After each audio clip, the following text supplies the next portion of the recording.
Good evening.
Good evening.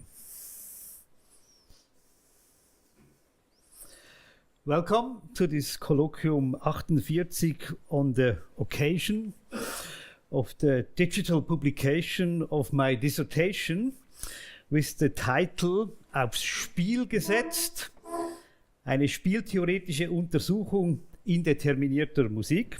It's an open access publication, but for book lovers, I have also a printout here. You may have a look at it and hand it around.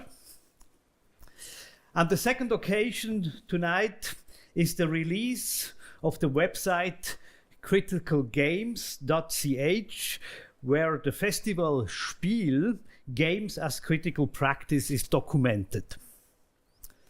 My doctoral thesis examines indeterminate music after 1950. For example, pieces by John Cage, Silvano Bussotti, Cornelius Cardew, Henri Pousseur, or performers like David Tudor. My research question was how this new way of making music has also led to new forms of collaboration, concert formats, and discussion forums. For this purpose, I have created a game theoretical toolbox that can be used for both for music analysis, but also for discourse analysis. In the course of 10 years of research, I have built up an artistic and scientific network which has finally been brought together here in Basel in a densely programmed festival exactly 2 years ago in January 2023. On the one hand, the festival Spiel, Games as Critical Practice, was a collaboration between many FHNW universities, institutes, professors, and students. On the other hand, we invited international guests from the fields of artistic and scientific research, philosophy, game design, and pedagogy. As we will see, when in works by Mauricio Kagel, Maja Bosnich, or James Saunders, all played at the Spiel Festival, the playing of music is taken thus literally. It can have a provocative or even disruptive potential. Not only does it question our understanding of the musical work, but it also expands the agency of art in society. Extra ball.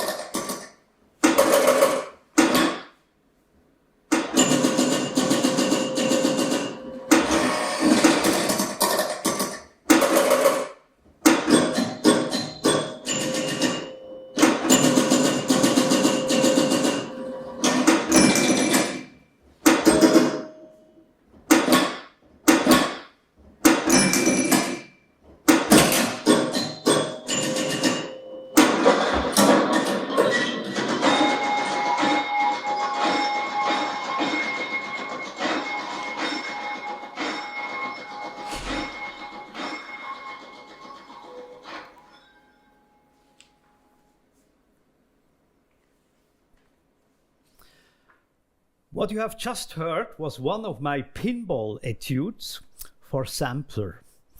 the Etude Extra Ball. I brought also pinball etudes for double bass, which premiered at the Spielfestival, and the Etude tilt mechanics for percussion you will hear later. Another one for saxophone is in preparation. The idea is to practice the altered playing mode of an instrument or a musical work that has been gamified.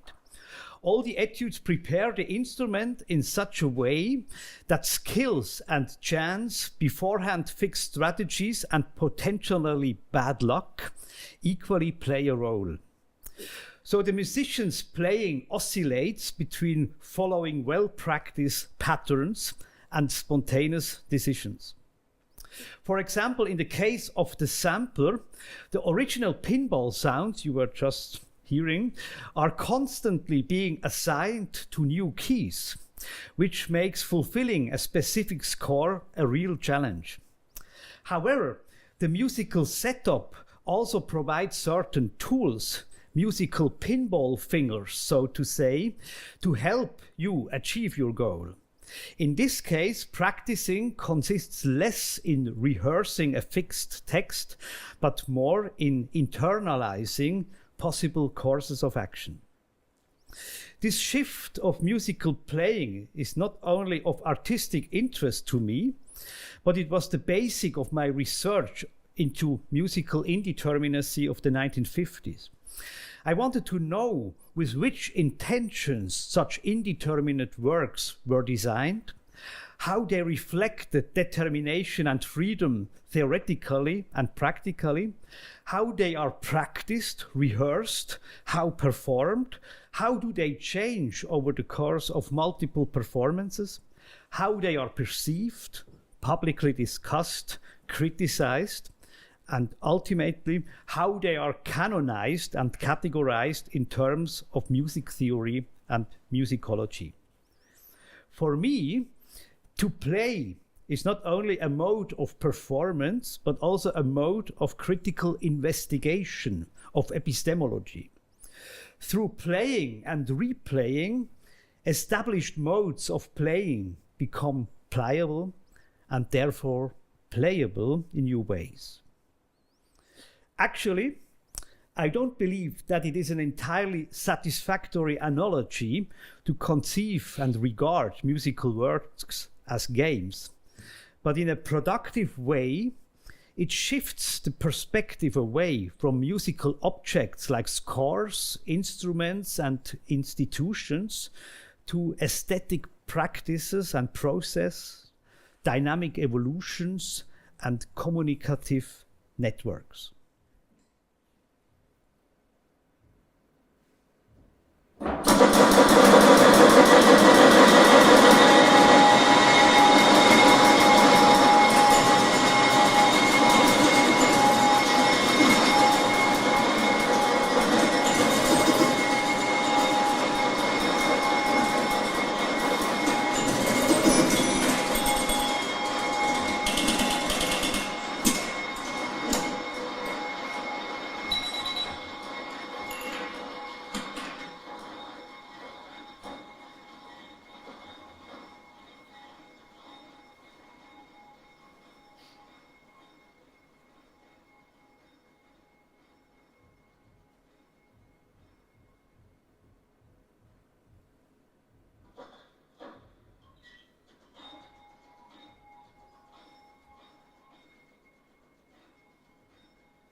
The mode of a game was also central to the Spielfestival. The subtitle Games as Critical Practice was intended to emphasize that here, playing is not about virtuosity, about self-forgetful immersion or mindlessly killing time, but about actively and creatively interacting with game systems, with fellow players, and with game environments. It seems to me noteworthy that several artists, pedagogues, and experts in game design, I will not say any names, I wanted to invite to the festival, were repelled by the term critical practice, even though the title was more or less stolen from the renowned game designer Mary Flanagan, who was the keynote speaker at the festival. By the way, a couple of days ago, Mary reacted on the release of the documentation website we are celebrating tonight, and she summarized by this the festival perfectly in only a few words. I quote, she wrote, "The conference was a superbly unique event between performance, ludic and musical worlds. It was a kind of Fluxus 3.0. End of quote. Particularly in the field of music, where playing supposedly means our daily business in performance, pedagogy, and creative work, this shift towards a critical practice was crucial to question one's own paradigms of playing. Consequently, also the festival itself had to adopt a critical approach. So 2 years ago, instead of the usual series of lectures and maybe an evening concert, the festival performed mostly as a public intervention into the foyer public at Theater Basel during the normal opening hours during the day. Many contributions made use of this unique venue and developed performances, participatory formats, discussion panels, or installations interacting by this not only with festival guests, but also with random passers-by. Typically, factors of a game, such as self-organization, improvisation, contingency, failure, calculated risk, surprises and coincidences, luck or bad luck, and simply fun, were natural companions in this collective play and provided the framework for reflecting on precisely these potentials of games in artistic, scientific, pedagogical, technological, and social context. Tellingly, by taking so much curatorial risk, the outcome was mixed. I name here 3 points. First, all participants made truly original and even experimental contributions, but not everyone wanted to engage with this specific twist of the critical practice and the special festival's dramaturgy. Some even cancelled their participation. Second point, the synergy with the foyer public provided the festival with an optimal infrastructure and public resonance. However, this hybrid form between a performance festival, a science congress, and a game convent turned out to be almost impossible to finance, because it did not correspond to any clear funding format. It was not serious enough for a scientific symposium, but too serious for a commercial game festival. The third point, the mix of the program was challenging, not only logistically, but also for the different interest groups. The dense networking of very different fields and disciplines under the keywords of game and critical practice may have inspired a group of open-minded participants, but also overwhelmed specific target groups and even disappointed expectations that are normally associated with immersive game conventions. But in the end, the festival was not just a showcase, but also a scientific tool for gaining such insights. So, how can such a complex and interactive festival be documented and disseminated? After a short music break with another pinball etude, I will go into that.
all the events of the festival were documented audiovisually by Esther Müller and her team.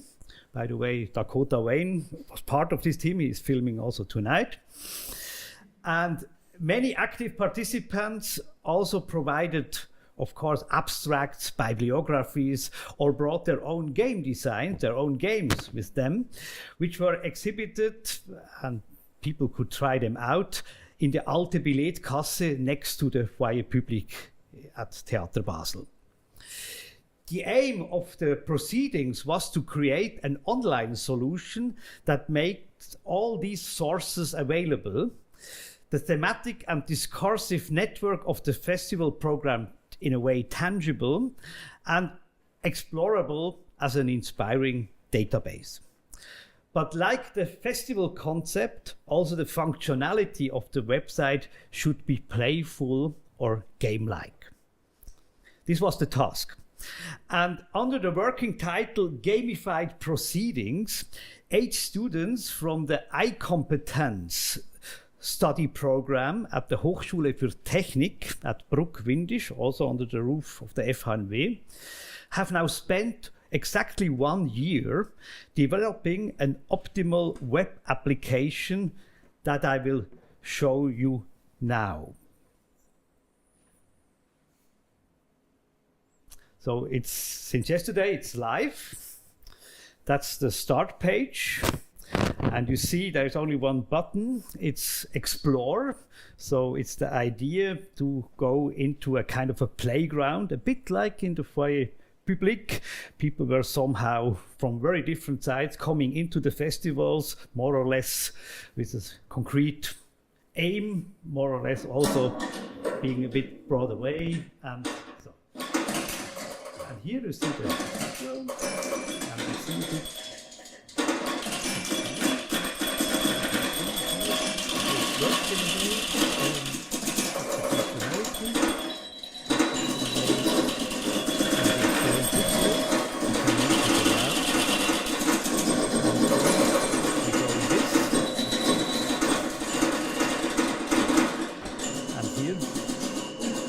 we have different color, kind of a color code. Yeah, the color code is the important thing that leads you through this network. We have, of course, the main section here that allows you to explore, to see the whole network. It was important for us somehow to start now with the complex relationships, the different thematic and in disciplinary connections, and you see that somehow the colors are mirrored up there, so you can somehow not only explore it directly here, but you can filter out, for instance, only the topics. So now you can follow a certain interest, for instance, in jazz or in gamified, let's take this for once, gamified audiovisual performance. Again, you see now only an excerpt, you see only a section out of this, but again, you have the possibility now to be interested, for instance, in the bubblegum experience. And then here we come on the concrete event page. You see it has shifted up there, and you see now, of course, all the important information, what took place in this Foyer Public at this moment. You see the description by the artists, especially here, of course, Andy Frank, who created this. You see the pictures, and then below, of course, the video. I will not show it now, but of course, everything is then, as I said, audiovisually documented. And at the end, you can somehow go back into the network. You see a bit, a kind of molecule that now differentiates the different connections a bit more. Maybe I go to Andy Frank here, so that's now the artist page, of course, connecting him with his personal web page here, for instance, also here offering keywords in any way, and so it can move back here. You can also go directly to the people page. Here are all the people that are part of the festival.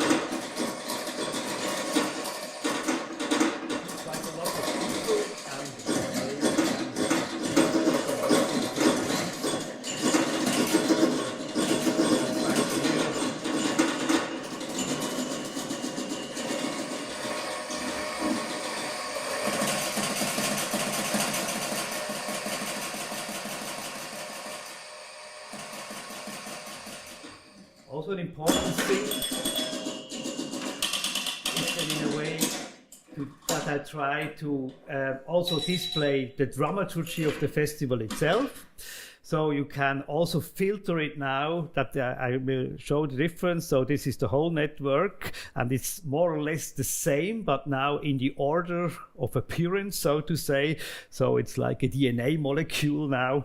In a way, it's more directional, and it allows you now, for instance, to go then to the very first performance, how the whole festival started in the Große Saal with this performance of the piece by Maja Bosnich I mentioned shortly before. And of course, it includes also an about page. A lot of secondary materials were somehow connected with it. Media coverage, different things to download, broadcasts, radio broadcasts on the scientific papers. Here you see the whole institutions and funders that were involved, the festival team, of course. Also very important to mention the post-production team working on this. And this is not yet the final picture, I must admit, but it's a more improvised picture of the guys that programmed the whole thing from the Hochschule für Technik. So this was the team I was working with now for a year. Yeah. Let's go back. As I said, it's live, it's online, so you can now experience it yourself. Only use critical games, not www yet. This is, I don't know why, but not yet really working with www, only critical games.ch. Of course, this festival was just the culmination of a long collaboration with colleagues and students of the school on the musical application of game theory. I recall the performance by Sonic Space students at 2014 at the Darmstädter Ferienkurse, or a Colloquium 48, so the same format as we are doing here, with improvisation students on Christian Wolff a couple of years ago. The almost legendary concert of the last concert actually of the group Selten gehörte Musik at the Große Saal, also a couple of years ago, or a joint in-between workshop in preparation of the game festival together with Andrea Neumann. In addition to my research work, I also composed various new pieces to apply and further test the knowledge gained. A personal highlight was the musical intervention into a pinball club during the normal opening hours. So it was the first time I tried out this kind of intervention. Then the Spiel Festival was a second way of combining Spiel with intervention. So it was a musical intervention into a pinball club during its normal opening hours with the title Spiel Hölle as part of the Zeiträume Festival in 2021. The local flipper club Regio Basel in Münchenstein, which agreed on this adventure, became later an important partner at the Spiel Festival. The pinball Etude tilt mechanics you will hear at the end of tonight's presentation is more or less directly derived from the percussion part of this interventionist piece for ensemble and pinball club. My aim of this intervention into a community of pinball addicts was not only to make musical and even instrumental use of the limitless sounds and game mechanics of dozens of pinball machines in one room, so to play on them like a mechanic sampler, but also to address the social fabric of the club with its rules, rituals, and group dynamics. Pinball machines not only offer individual pictures and narratives, but they also interact with the space around them, attracting players with their attraction mode, commenting on what is happening, or, when things get wild, switching to tilt. In my artistic research, I came across a whole science, so-called pinballology, that is extremely well studied and well reflected, particularly in aspects of sound, of the rhythmic interplay between humans and game systems, and of the cultural resonance of or in pinball machines. although my dissertation is about indeterminate music after 1950, and pinball machines, unfortunately, are hardly mentioned there, as a proof of concept of the inner relationship, how I feel it, between the artistic pinball research and my scientific studies of the musical avant-garde, I'm now risking an experiment. And I will not bore you with another lecture on the findings of my thesis, but try to apply pinballology on it. For this, I trained an artificial intelligence system with pinball terms and pinball game mechanisms like extra ball, multi-ball, jackpot, and also game elements like bumper, slingshot, etc. Then I asked the AI to summarize my dissertation, using mainly the learned expressions and especially, that's the more interesting part, to compare certain analytical findings of my dissertation with set of rules of famous, so real existing, pinball machines. This is what came out of it.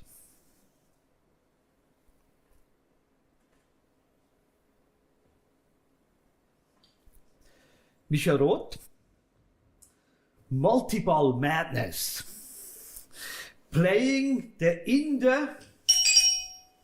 Terminator 2 of music, Judgment Day.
Chapter 1, Introduction.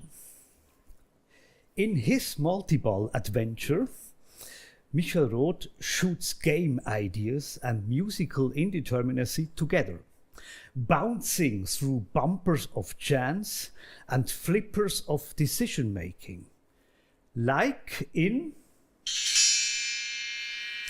Attack from Mars. Game ideas light up hit by hit our understanding for music and open the gates for creative extra points. Chapter 2, State of the Art, Musical Indeterminacy as a Game. Games and indeterminate music both establish rules within a playfield of unexpected moves. You can play alone or in a team and following individual targets, but comparable to the Twilight Zone, every decision sets off a chain of possibilities, challenging your skills and strategies. Artists like Christian Wolff, Henri Pousseur, or Yannis Xenakis brought the thrill of contingency and choice into the game. The vibe is similar to the Addams Family, where every room holds a new surprise and nobody knows who is really in control. Chapter 3, References to game theory in the musical avant-garde. Post-World War II, in the electromechanical pinball era, some composers slung away from their usual tasks and became gambling cracks. They played a first ball in Medieval Madness And although not yet managing to break the castle's defenses, the Darmstadt summer courses became the battleground where composers debated how much tilt to allow in musical playing. In a multi-ball frenzy, as in Monster Bash remake, composers like Bussotti, Stockhausen and Cardew wrestled for ever greater feats.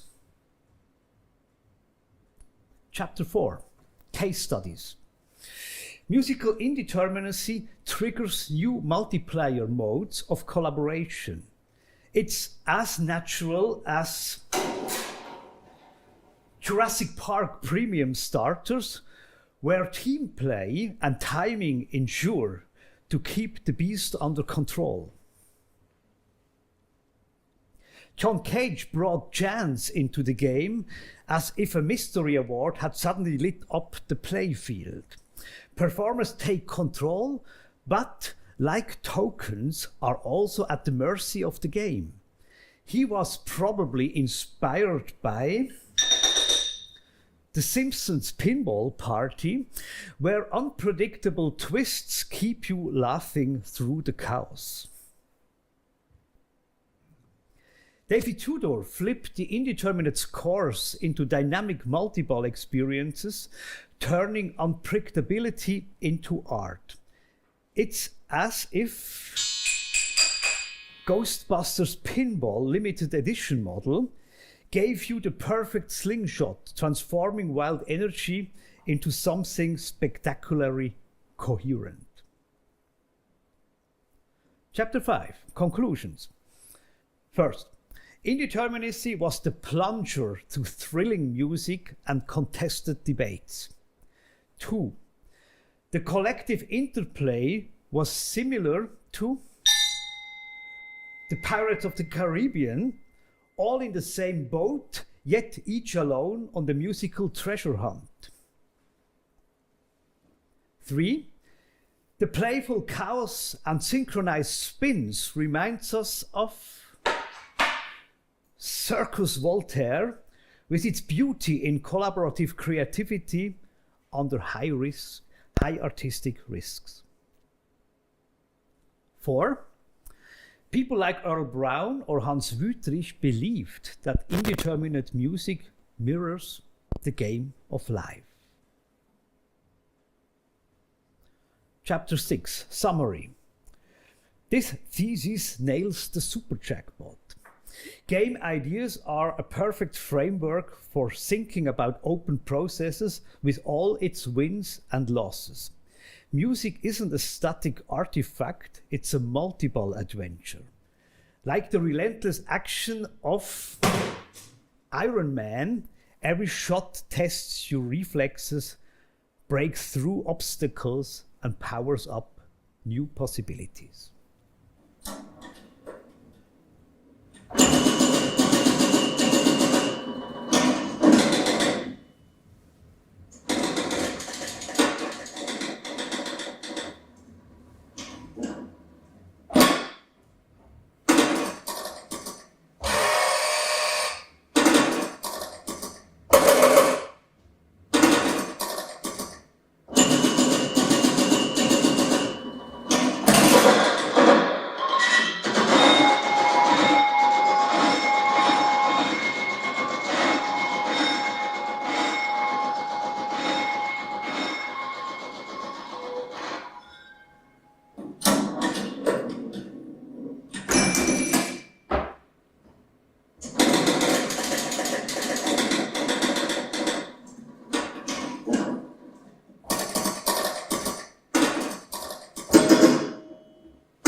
As much as I enjoy this, I would like to emphasize once again that I'm suspicious of a simple analogy of between playing music and, for example, playing pinball.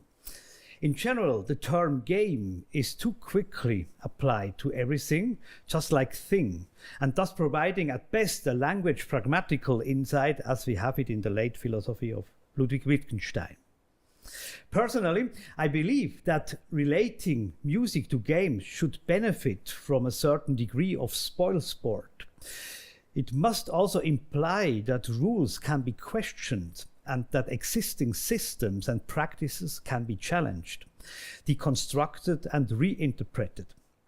In game theory and game design, this self-critical approach is quite common and characterized by the formula gaming the system.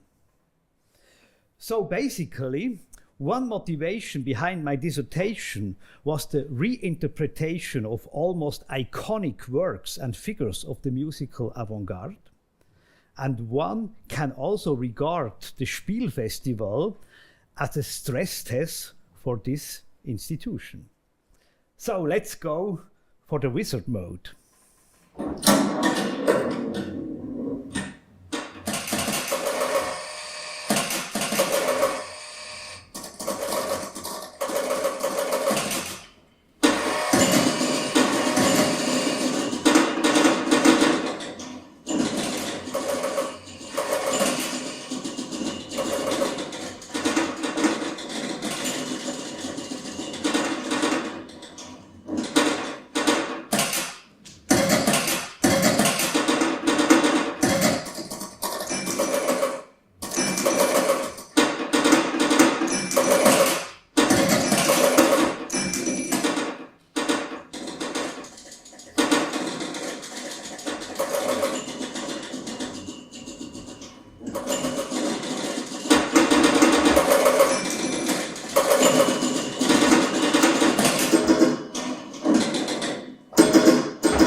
Similarly, I understand tonight's concluding pinball etude, Tilt Mechanics for Percussion Solo, you will hear in a minute, as a double deconstruction.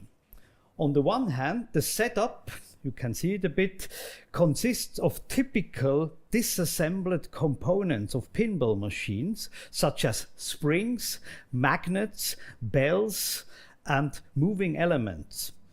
On the other hand, typically hectic playing process, as you have just heard now on the sampler, are now in the percussion piece decomposed and reenacted in an extremely different and alienating speed level. In this game, a slower tempo means a higher level, because certain processes become much more delicate and risky when you are supposed to play on this heterogeneous setup in slow motions. To conclude, I would like to thank very much to Raphaëlle Proust on the sampler and to Noah Rosen for the musical contribution to this little lecture recital. I would like to express my gratitude to the post-production team, to Egutski Irustasales, who edited most of the videos, to Alexandra Katzalap, who edited two of the videos, and to Dakota Wayne, filming tonight and also editing 2 videos. So this was a huge work to be done of editing very different formats and working through this huge amount of material. Then, of course, I want to thank to my research team for the continuous support and the fruitful collaboration, especially to Julia Kirchner for helping to organize tonight's event and the little apéro to celebrate the end of these long-standing projects. For this, you are invited to accompany us to the Forschungszentrum, that's in House 2.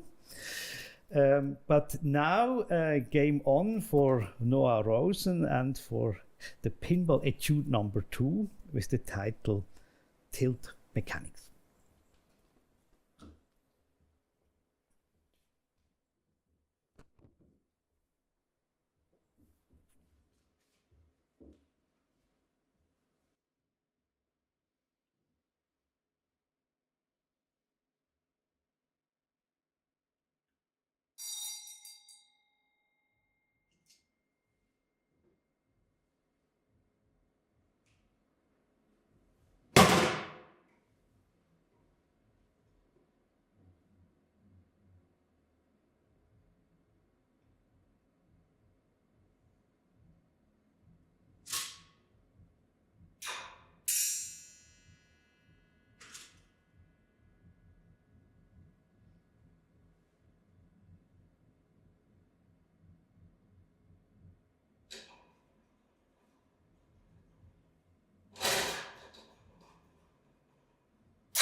you.